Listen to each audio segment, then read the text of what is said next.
ቤት ለቤት ዴሊቨሪ ትሰራለች ማለት ነው? ስራዬ እኮ እሱ ነው። ኪችንሽ ልክ እንደምትሰራቸው ምግቦች ቆንጆ ነው። በአጭሩ ምግብሽ ይጣፍጣል በላይ ነገር ቶሎ ይገባሻል። ማገረፈጅም ልበል በል። ሌላ ነገር እንዳይሰማሽ፣ እኔ ውበት አይቶ አለማድረግ ስለማልችል በጣም ቆንጆ ነሽ። እንደዛ ነው ብለህ ነው? እኔ ያላየሁትን አልመሰክርም። የምሬ ነው። አመሰግናለሁ። አይናፋር ነሽ ማለት ነው? አትዋሽ። ሳይሽ እኮ ሂድልኛል። አይ እንደዛ አይደለም። ስትፈሪ ደግሞ ይበልጡን ቆንጆ ትሆኛለሽ። ምን እየሆንክ ነው? ራቅ። እንዲህ ስትባሉ ደግሞ የምትኮሩት ነገር አለ።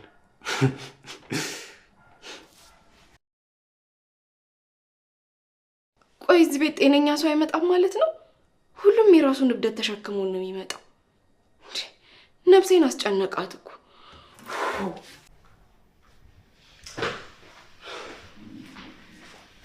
አለን የት ጠፍተህ ነው? ከዚህ መዳፍ ከምታክል ከተማ የት እጠፋለሁ ብለሽ ነው? ኧረ የሚጠፋበት ከፈለግክማ እኮ የሚኬድበት ቦታ ይታጣ። እሱማ ልክ ነሽ። እና እንዴት ነው ቤቱን ለመድከው? እንዴ ቤቱን እኮ የታሰረ አውሬ ያደረጋችሁት። ምንድን ነው ሁላችሁም እንደዚህ አይነት ጥያቄ የምትጠይቁ? አይ እንደዛ ሳይሆን ሰዎችን ያለውን ድባብ ለማለት ነው። አዎ ለምጄዋለሁ። በተለይ በደንብ ነው የለመድኳት። የዚህም ቤት የቆይታ ዘመንን አታሳጥር። ምን አልሽኝ? እባክሽ ስራ ሂጄ ነው። በዛውም ሄኖክን ላመጣው ነበር እምቢ አለ። እውነት? የት አለ ታዲያ? ነው በኪስ ነው ይዘህ የመጣው? ኧረ ጭውቲ ጨዋታ ጨምረሻል ሰሞኑን። እኛ ቁም ነገረኛ እንሆን ብለን ነው እንጂ ቀልዱንም አናውቅበት ነበር። ኧረ እና ምሳሌ ብላሽ እንዴት ነው ብቻዬን የምበላው? እና ምሩና ጽናት አሉ አይደል እንዴ? ከእነሱ ጋር ትበይ። የቤቱን አባወራ እየጠበቅኩ። ሌላ የምትጠብቂው አባወራ ከሌለ አሁን እንብላ። ቆየ እኮ ከመጣ ግን ገና ከመምጣቱ የቤት እመቤት ብሎ ለራሱ ስያሜ ሰጠ። አንቺ ዋ የሻምበል ልጅ እኮ ነኝ። ማንንም አልፈራም። እሱን እንኳን ታዩ። በሁሉም ነገር እንዳሸነፍኩሽ ታውቂያለሽ። ወይ እሱንማ በልተን ብንፎካከር አይሻልም? ይሻላል። ምርጥላ እንዴት ነበር ታዲያ ስፖርት? ኧረ ማን ያበደ ነው። መቼም ያበደ ነው ያልኩህ ስፖርቱን ሳይሆን እና ሆማን መሆን አለበት። ኧረ ቦታውም የሆነ ያበደ ነው። አስቧል። የምትወደውን ቸከስ ይዘህ ያንን ንጹህ አየር የኮምኮም ፈታ ስትል ናማ ግን ራስን እያየው ነው። አተ እኔም እንደዚህ ነበርኩ እንዴ? ፎንቃ ሳይዘ በፊት ቀላል ምን እሺ ነው ብራዘር? ፎንቃ ምናምን አጫውቶች ነበር እንዴ? አዎ የሆነ ለአንድ ሳምንት ምናምን።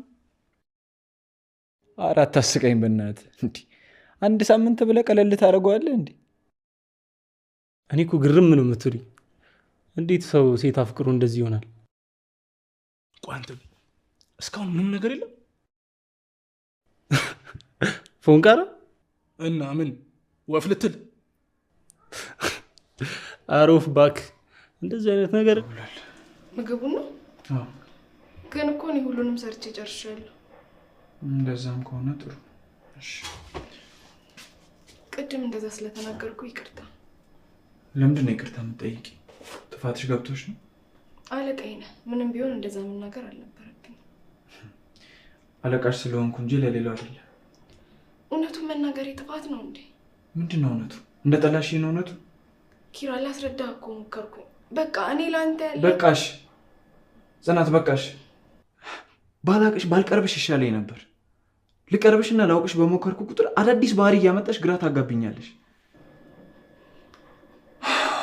አንተ ህይወትህን ቀጥል። እኔን ከህይወት አስወጥተህ በቃ መንገድህን ቀጥል። እሺ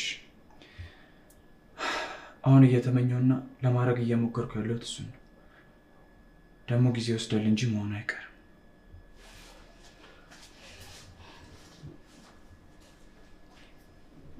እንደዚህ ሆነ እውነታውን ስታውቅ ምን ያህል እንደምትጎዳ ሳስብ ውስጤ ይጨነቃል። ምን ነው? ምንም የኪራ ነገር አሳስቦኝ ነው። አዎ በጣም ያሳዝናል። በጣም እኮ ነው የሚያፈቅርሽ። አዎ ግን እሱም በእኔ ቦታ ቢሆን ኖሮ ይህንን ከማድረግ ወደኋላ አይልም። እኔ እንጃ ግን አንቺ መፍትሄውን በዚህ መደምደምሽ እንጂ እነጋሽ የሚፈልጉት እኮ የልጃቸውን ወግ ማድረግ ነው። አውቃለሁ እኮ ግን ከሀሴት አባት ጋር የሚኖራቸውን ዝምድና በጣም ነው የሚፈልጉት። አንቺ እኮ እንደዛ መስሎች ነው። ከልጃቸው ደስታ በላይ እንዴት ዝምድና የሚፈልጉ ይመስልሻል? አረ እዚህ ከቀልብሽ ሁኚ ምሩ። መጀመሪያም ስነግርሽ ቃል ገብተሽልኛል ልታግዥኝ እንጂ ሀሳቤ ልታስቀይርኝ እንዳትሞክሪ። እሺ የመጨረሻ ጥያቄ ልጠይቅሽ፣ ሁለተኛ አላነሳብሽ። ምንድን ነው? እሺ ኪራን ለምን አታገቢው? አንቺ እኮ ኪራን ካገባሽው በአንድ ድንጋይ ሁለት ወፍ ማለት ነው። ፍቅርሽንም የኪራን ቤተሰብ ፍላጎትም ታሟያለሽ። አባቱ ያስገባኝ ቃልስ ደግሞ አባቴ በእኔ ላይ ያለው እምነት፣ መቼም ለአባቴ ያለኝን ቦታ ከአንቺ በላይ ማንም የሚረዳኝ የለም። በቃ ስህተት እኮ ተፈጥሯል። እዚህ ለአባት እንዴ ቆይ እንጂ እኔ ስመጣ ወጥተህማ እንዳስጨነቅኩ አታረጋግጥልኝ። ሰሞኑን በጣም እየተናደድክ ነው። ምን ሆነሃል? ምንም ስራ ነው ማለት የስራ ጉዳይ ነው። አታሽ የምትነግረኝ ነገር ካለ ልሰማ ዝግጁ ነኝ። ሀሴት ይቅርታ እንዳይከፋሽ፣ ግን ይኸውልሽ እዚህ ምድር ላይ እንደ ሴቶች ቀጣፊና በሰው ስሜት የምትጫወቱ ፍጥሮች የላችሁ። በአንዳንድ ሴቶች ምክንያት ሁሉንም ጠቅልለ ለመናገር ደስ ባይለኝም ግን ለምንድን ነው ልልህ እወዳለሁ። በቃ እናንተ ማለት ክብር የሚሰጣችሁን ሰው የማትወዱ፣ ሲንቋችሁ፣ ሲያንቋሽሿችሁ፣ ሲደበድቧችሁ አሜን ብላችሁ የምትቀበሉ፣ በተቃራኒው ደግሞ ፍቅር ሲሰጣችሁ በፍቅር ያለንጋ ሰውን የምትቀጡ አረመኔዎች ናችሁ። ይኸውልህ ኪራ፣ የሰው ልጆች ልክ እንደ መልካችን አስተሳሰባችንም አመለካከታችንም የተለያየ ነው። ዓለም ላይ በ2023 የወጣው ጥናት እንደሚያሳየው ከሆነ ዓለም ላይ ከ8 ቢሊዮን በላይ ህዝቦች አሉ። አንተ ከነሱ መሀል ስንቱን ታውቃለህ? ኧረ በጣም ጥቂቶቹን ነው። አየህ፣ እነዚህን ሁሉ ጠቅልለን የሰደብከው። ስለዚህ በአንድ ሰው ጥፋት ሁሉንም አትደምስስ። ምን ላድርግ? ግራ ቢገባኝ እኮ ነው። በፍቅር የጎዳ ሰው እንዳለ ነው የሚሰማኝ። ምን መሰለሽ ሀሴት፣ እኔ ሰውን ትሆነ ለመሆኑ በቃ የኔ ነሽ ብዬ ካሰብኩ ሁሉ ነገሬ ነው የምሰጠው። ግን ምን ዋጋ አለው? ፍቅር በውዴታ እንጂ በግድ አይሆን። አይዞህ፣ አውቃለሁ አስቀያሚ አጽናኝ እንደሆንኩ። አዎ ሁሌ እንደዚህ ፈገግ በል እሺ። አመሰግናለሁ። በቃ እንደ ወንድ ነው አይደል ትሪት የምታደርገኝ?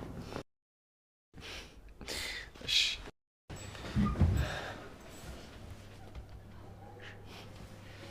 አዎ፣ እስኪ ቢያንስ እንደዚህ ሴት ነሽ በለኝ። እሺ አለቃ፣ አየሩ እኮ ቀዝቀዝ ይላል። ለምን አንወጣም? እሺ በደስታ። በቃ እሺ ልብስ ልቀይር።